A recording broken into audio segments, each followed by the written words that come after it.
Hello hello welcome to my YouTube channel. ഇതെൻ്റെ ആദ്യത്തെ video ആണ്. അപ്പോൾ ഇതിന് ചെറിയ ചെറിയ മിസ്റ്റേക്സ് ഒക്കെ ഉണ്ടാവും.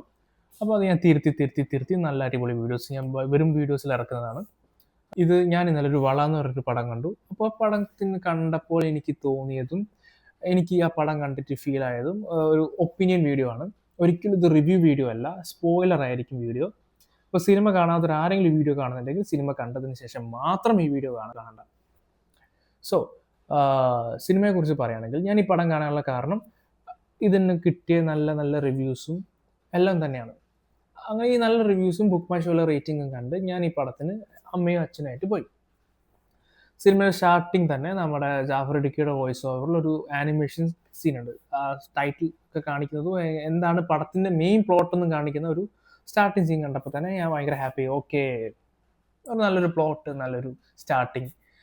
അത് കഴിഞ്ഞപ്പോൾ ധ്യാൻ ശ്രീനിവാസന്റെ ഒരു സീൻ മൂപ്പരെ കാണുമ്പോൾ തന്നെ ഒരു ഐശ്വര്യം, തെളിച്ചം. അല്ല അതല്ല അതിന് തൊട്ട് മുമ്പ് തന്നെ നമ്മളെ ലുക്മാൻ കഥല നായകൻ ബൈക്ക് ഇറക്കി പോകുന്നതും പിന്നെ അബു സലാമിന്റെ ഫൈറ്റ് സീൻ കണ്ടപ്പോൾ ഒരു നല്ലൊരു മൂഡ് കയറി. ഫൈറ്റ് സീനൊക്കെ നല്ല കിടലായിരുന്നു, ഭയങ്കര ഒറിജിനാലിറ്റി, വെട്ടുകൂടി പിന്നെ അനങ്ങാൻ പറ്റാത്ത ആ ഒരു സീനൊക്കെ എനിക്ക് ഭയങ്കര ഇഷ്ടപ്പെട്ടു.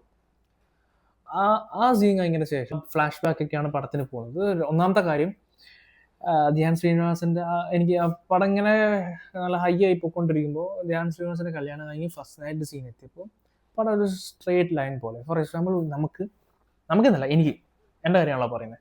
ഈ പടം ഭയങ്കര സ്ലോ ആകുന്ന ഒരു ഫീല്, ഭയങ്കര സ്ലോ എന്ന് പറഞ്ഞാൽ ഒരു ലാഗ് അടിക്കുന്ന ഒരു സ്റ്റാർട്ടിങ് ഒരു ലാഗ് ഫീൽ തോന്നി. അതുവരെ ഞാൻ ഇങ്ങനെ ഇൻട്രസ്റ്റിംഗ് ആയി കണ്ടുകൊണ്ടിരിക്കുകയായിരുന്നു.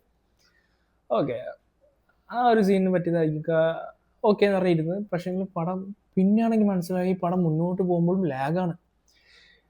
കുറച്ച് ലാഗ് ഉണ്ട്, കുറച്ച് സ്പൂൺ ഫീഡിങ് ആയിട്ട് തോന്നി. കുറച്ച് നന്നായിട്ട് സ്പൂൺ ഫീഡിങ് ആയിട്ട് തോന്നി. കാരണം ഈ ക്യാരക്ടർ എന്തുകൊണ്ട് ഇങ്ങനെ ചിന്തിക്കുന്നു, ആ ക്യാരക്ടർ എന്തുകൊണ്ട് ഇങ്ങനെ ചിന്തിക്കുന്നു എന്നൊക്കെ നമ്മളെ മനസ്സിലാക്കി തരാൻ വേണ്ടിയിട്ട് കാണിക്കുന്ന കുറേ സീനുകൾ തോന്നി. ഇല്ല, റൊമാൻസ് സീനൊക്കെ എനിക്ക് കുറച്ച് ഓവറായി തോന്നി. നമ്മളെ കാണിപ്പിക്കണം, അല്ലെങ്കിൽ ഇവർ കുറച്ച് ഇഷ്ടത്തിലാണെന്നോ അല്ലെങ്കിൽ പടത്തിന് മൂഡ് കയറ്റാനാണോ എന്താണെന്ന് എനിക്ക് മനസ്സിലായില്ല. എനിക്ക് വലിയ ഇഷ്ടപ്പെട്ടില്ല. അതെന്റെ പേഴ്സണൽ ഒപ്പീനിയൻ ആണ്.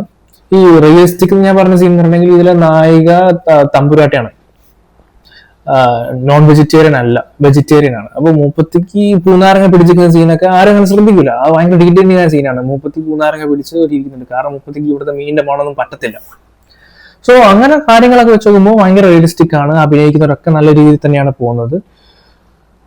ബട്ട് പടത്തിനെ കുറിച്ച് ഇങ്ങനെ ഫുള്ളായിട്ട് പറയുന്നില്ല, ഭയങ്കര ലാഗായിട്ട് തോന്നി. പിന്നെ ഇതില് മോശം എന്ന് പറയുകയാണെങ്കിൽ ഈ ലാഗ്നെസ് മാത്രമേ ഉള്ളൂ. പിന്നെ ധ്യാൻ ശ്രീനിവാസനെ കാണുന്ന സീനൊക്കെ എനിക്ക് ഭയങ്കര റിഫ്രഷിംഗ് ആയിട്ട് തോന്നി. ഇനി എനിക്ക് കുറച്ച് നെഗറ്റീവ് പറയാനുണ്ട്. ഭയങ്കര നെഗറ്റീവായി തോന്നും. എനിക്ക് തീരെ ഡൈജസ്റ്റ് ആവാത്തതുകൊണ്ടാണ് ഞാനിത് പറയുന്നത്. ഇതിൽ കുറച്ച് വില്ലന്മാരുണ്ട്, നിങ്ങൾ കണ്ടവരാണല്ലോ. ആ വില്ലന്മാരെ കുറിച്ച് എന്താണ് നിങ്ങളുടെ അഭിപ്രായം? എടാ, നീ ഇപ്പോൾ ഒരാൾക്ക് ഒരു 1000 രൂപ കടം കൊടുത്ത് അത് 2 ദിവസം കഴിഞ്ഞിട്ട് തിരിച്ചു തന്നില്ല, പറഞ്ഞ ഡേറ്റ് കഴിഞ്ഞിട്ടും തിരിച്ചു തന്നില്ല, നമുക്കൊരു ഫ്രസ്ട്രേഷൻ വരികയെ ആർക്കാലും വരും. അപ്പോൾ ധ്യാൻ ശ്രീനിവാസന്റെ ഒരു വളയുണ്ട്. ആ വളയ്ക്ക് 5 കോടി വിലയും പറഞ്ഞ് 50 ലക്ഷം അഡ്വാൻസും കൊടുത്ത് 3 ദിവസം കഴിഞ്ഞിട്ടും വള കിട്ടിയില്ലെങ്കിൽ, ഒരു ഗുണ്ടയാണെങ്കിൽ, ഒരു ഡോൺ ആണെങ്കിൽ എന്താ ചെയ്യുക? ഞാനാണെങ്കിൽ ആ വീട്ടിൽ പോയി ആ പെണ്ണുമ്പിള്ള എൻ്റെ കൈ വെട്ടി ആ സ്വർണം വാങ്ങി ഞാൻ പോരും. ലുക്ക്, ഞാൻ അങ്ങനെ ചെയ്യുന്നല്ല ഉദ്ദേശിച്ചത്. ആ ഡോണായിട്ട് ഞാനായിട്ട് നിൽക്കുകയാണെങ്കിൽ ആ ഡോണിന്റെ സൈഡിൽ നിന്ന് എങ്ങനെ ചിന്തിക്കണം? Okay, fine.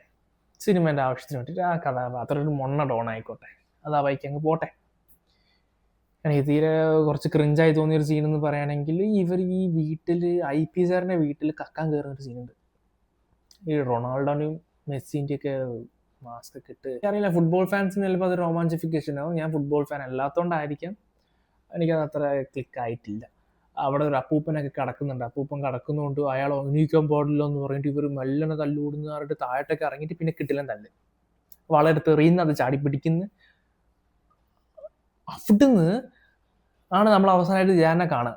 അതിനുശേഷം ധ്യാൻ എന്തായി, ധ്യാൻ്റെ ഗുണ്ടകൾ കൊന്നോ, മൂപ്പരെ പെണ്ണുമ്പിള്ള ഒളിച്ചോടിപ്പോയോ, ഒന്നും ഈ പടത്തിൽ പറയുന്നില്ല.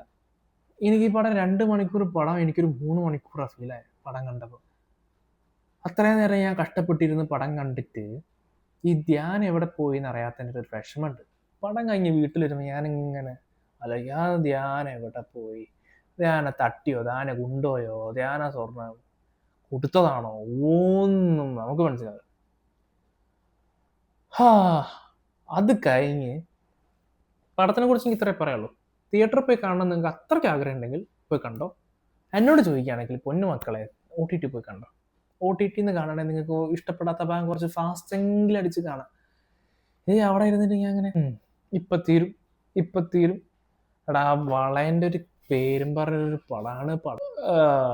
എൻ്റെ അച്ഛനമ്മയ്ക്ക് ഒരു ആവറേജ് ആയിട്ട് തോന്നി, എനിക്കൊരു ബിലോ ആവറേജ് ആയിട്ട് തോന്നിയത്. നിങ്ങളുടെ അഭിപ്രായം നിങ്ങൾ പറ. എന്തായാലും ധ്യാൻ്റെ കാര്യത്തിൽ ആർക്കെങ്കിലും എന്തെങ്കിലും അറിയെങ്കിൽ ഒന്ന് കമൻ്റ് ഇടുക. പിന്നെ എൻ്റെ ഈ വീഡിയോ തീരെ ഇഷ്ടപ്പെട്ടില്ലെങ്കിൽ എന്തുകൊണ്ട് ഇഷ്ടപ്പെട്ടില്ല എന്ന് കമൻ്റ് ഇടണം. എന്നാൽ പിന്നെയാണല്ലോ എനിക്ക് അടുത്ത വീഡിയോയിലൊന്ന് കിടലാക്കാൻ പറ്റുക. സോ എല്ലാവരും സബ്സ്ക്രൈബ് ചെയ്ത് ലൈക്ക് ചെയ്ത് സഹായിക്കണം പ്ലീസ്. ഈ വീഡിയോ ലാഗായിട്ട് നിങ്ങൾക്ക് തോന്നുന്നുണ്ടെങ്കിൽ